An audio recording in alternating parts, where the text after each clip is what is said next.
pequeño cambio en el programa. La ponencia prevista para hoy pasará mañana a las 15:15 y la que se va a presentar ahora tiene por título Obtención de proteínas y aminoácidos libres a partir de microalgas aplicables a la depuración de gases, y la va a realizar José Antonio Callejo, que es estudiante de doctorado en el programa de recursos agroalimentarios de la Escuela Internacional EIDEA 3 de la Facultad de Ciencias de la Universidad de Cádiz. Su tesis tiene como objetivo desarrollar la aplicación de extractos proteicos de microalgas como ingrediente de medios de cultivo de microorganismos para la obtención de bioproductos y bioenergía. ¿Quieras, Antonio? Gracias. Buenas tardes.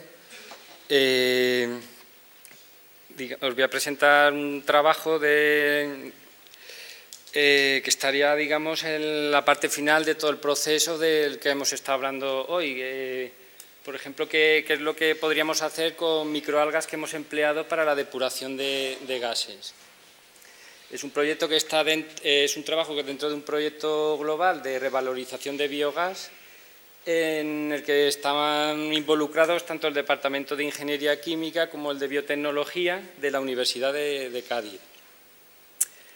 En los últimos años ha habido un interés creciente por el empleo de microalgas para la depuración en procesos integrados de depuración de gases, para la eliminación de CO2 y de eliminación de depuración de aguas residuales con alto contenido en nitrógeno y en fósforo, para a su vez producir bioproductos y bioenergía.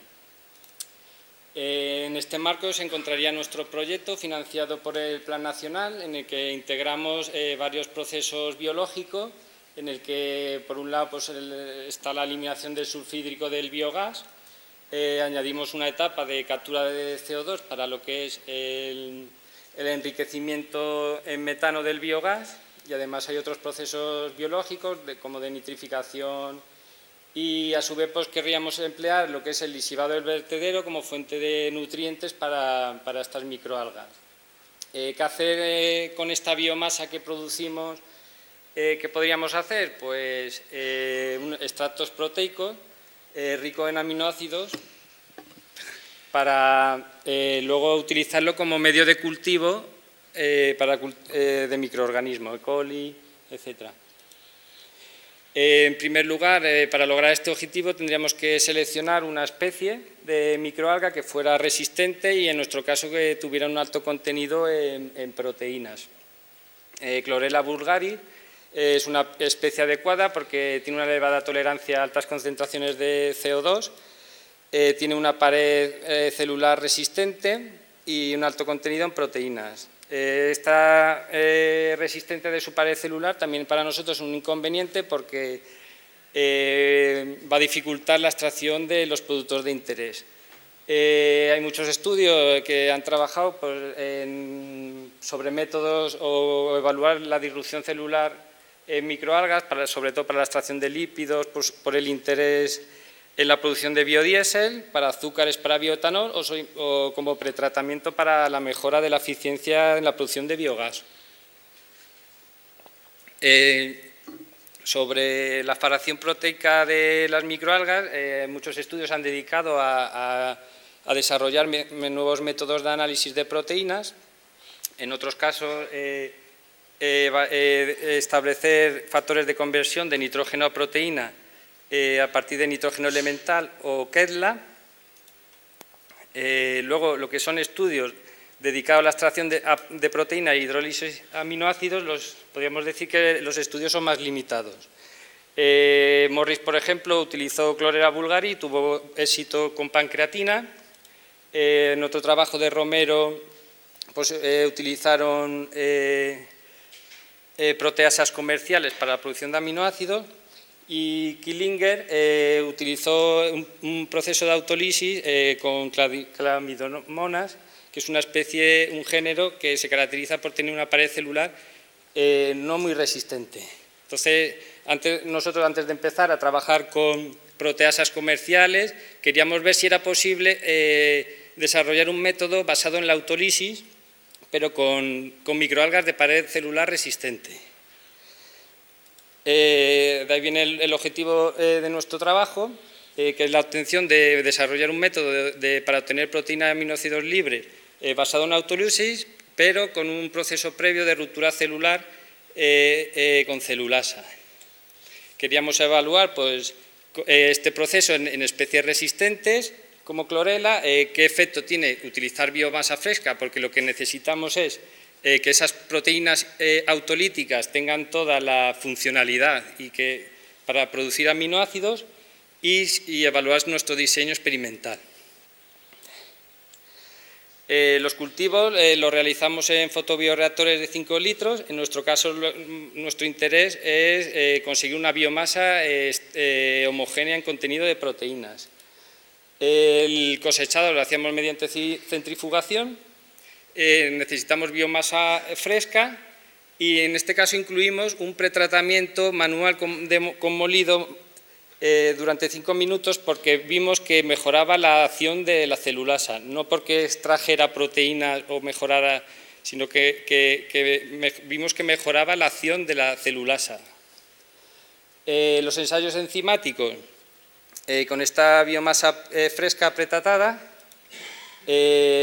pasamos por la fase de enzimática con una celulasa comercial a las condiciones óptimas indicadas por el fabricante, 50 grados, pH 5, y queríamos optimizar lo que es el tiempo de la reacción enzimática.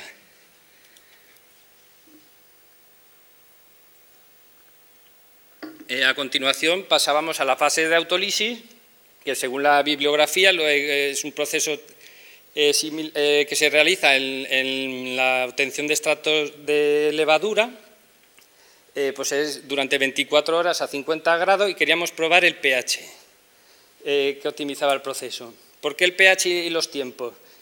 Nosotros sabíamos que en los procesos de autólisis los pH óptimos son altos, entre 6 y 8. ¿Qué pasa? Que empezábamos con un pH de 5, en el que es la reacción enzimática. Teníamos que saber minimizar el tiempo de la reacción enzimática para luego pasar a ese pH más alto y queríamos optimizar eso, tanto el tiempo como el pH de la reacción posterior. Las reacciones se finalizan a 85 grados para romper la acción de las enzimas proteolíticas. Se toma sobrenadante, que es donde va a estar el extracto proteico, las proteínas y los aminoácidos libres disueltos. Se hacían en volúmenes pequeños, en incubadora orbital, a 10 miligramos por mililitro de biomasa. Para llevar a cabo los experimentos hicimos un diseño estadístico de superficie de respuesta, con el objetivo principal de reducir el número de ensayos. De este modo teníamos 2 factores experimentales, que iba a ser el tiempo de la reacción enzimática con celulasa y el pH de la autólisis. Teníamos 2 factores y queríamos probar al menos 5 puntos de cada tiempo y de cada pH. Con este diseño estadístico logramos que el número de ensayos fuera tan solo de 11. Los métodos analíticos, pues hicimos un seguimiento de la biomasa y aquí lo más importante pues sería la evaluación del rendimiento y cinética de las reacciones a través del análisis en los extractos de las proteínas mediante Lowry y el aminonitrógeno libre mediante el método de la ninhidrina. Los experimentos pues dieron estos modelos que tuvieron muy buenos estadísticos. En los diagramas de Pareto pues podemos ver cómo el pH tiene un efecto sobre las reacciones, sobre los rendimientos en proteínas y también el tiempo de la reacción enzimática. En el caso del aminonitrógeno libre, el pH es el factor que fue más determinante. Esto mismo lo podemos ver en los gráficos de superficie. Vemos cómo, en el caso de proteínas, el efecto sobre la curvatura al aumentar el pH. También en el tiempo se puede ver el efecto de la curvatura. En el caso de FAN, el efecto notable solo se dio en el caso sobre la variable de pH. La respuesta optimizada del modelo, tanto para la producción de proteínas de FAN y de ambos factores de respuesta, hicimos para validarlo un ensayo por triplicado en las condiciones que maximizaban las dos variables de respuesta. Obtuvimos un rendimiento de 14,4 en proteína y 0,33 en aminoácidos.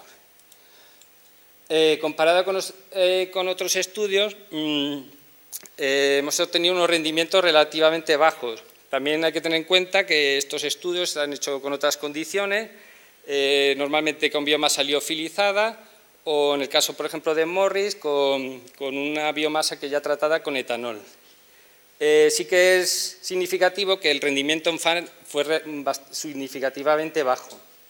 Este bajo rendimiento pues, nos sugiere evaluar proteasas comerciales, otros métodos de disrupción celular. Vimos que la celulasa era un método relativamente que podía romper la célula y la autólisis, sin embargo hay un bajo rendimiento. Esto, pues hay estudios que han empleado con éxito celulasa con clorela. En cambio, en otros estudios han tenido un efecto menor.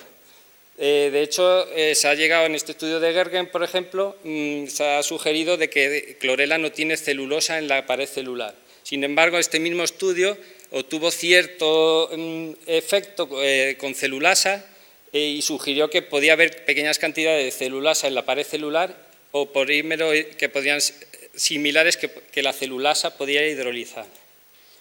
Las conclusiones, pues hemos optimizado un método, aunque de bajo rendimiento, basado en autólisis, con previa ruptura celular con celulasa, con especies de microalgas resistentes.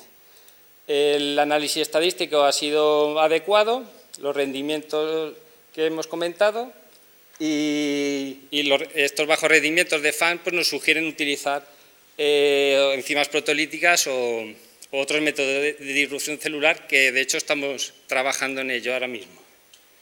Gracias por todo y si hay alguna pregunta.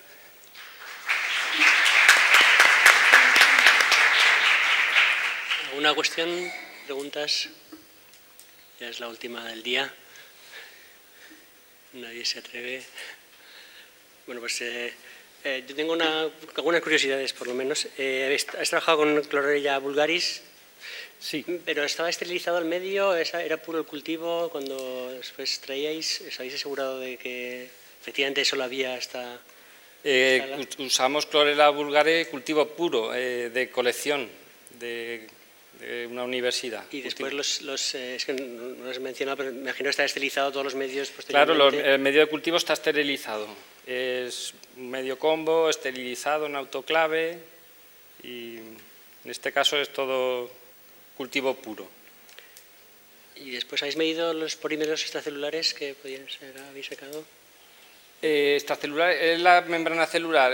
La bibliografía no queda claro, hay estudios que hablan de que hay celulosa en la pared celular de clorela, pero tras el estudio de Gerkens y revisando mucha bibliografía, se habla de los compuestos que forman la parte de la pared celular de clorela. Y en este caso, este autor sugiere que puede haber ciertas cantidades de celulosa o polímeros similares que la celulasa es capaz de hidrolizar, por ese cierto efecto. De hecho, en este mismo estudio, que usa diferentes cepas de clorela, en una de las cepas que usa sí que tiene efecto el uso de celulasa. Entonces también se habla que puede haber cepas que no está claro. Barbaridad. ¿Alguna cuestión adicional? ¿Dudas? Pues muchas gracias. Gracias.